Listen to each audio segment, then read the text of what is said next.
தாளப்பாம்பு நாகம் பார்த்துருக்கியா? இது 3 இருக்கும் கருப்பா.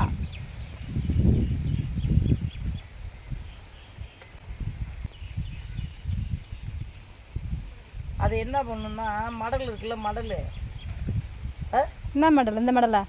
தாளம்பூ மடலை ஒடிச்சு தான் வந்து தாளம்பூவில் இது கோப்பாங்க. இந்த உழுவா மடல் இருக்குல்ல, அந்த மடலை தான் வச்சுக்குவாங்க. அந்த பவுடர் மாரி இருக்குல்ல, ஒரு பொண்ணு வந்து மூஞ்சில் அடிச்சுதான் வாடகைக்கு மூஞ்சில் அடித்தோன்னா அந்த நாகம் வந்து மூஞ்சில் கொட்டிடுச்சு. அதனால் வந்து தாளம்பூவில் வந்து நாகம் இருக்குன்னா அப்போ தான் தெரியும் மக்களுக்கு. அந்த கரியன்னு இந்த 3 இருக்கும் தாளம்பூ நாகம். இதே இருக்குல்ல, திம்மாந்தான் இருக்கும்.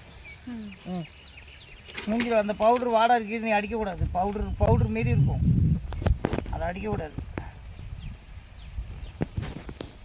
தாளம்பூ மடலை ஒடிச்சு செத்த நாளி வச்சு அப்புறம் ஊசியில் போட்டு அந்த காலத்தில் சடை பின்னி போட்டுக்கிட்டு பொங்கல் அப்போ வருவாங்க. எல்லாம் தட்டிக்காம கொட்டுறதுக்கு.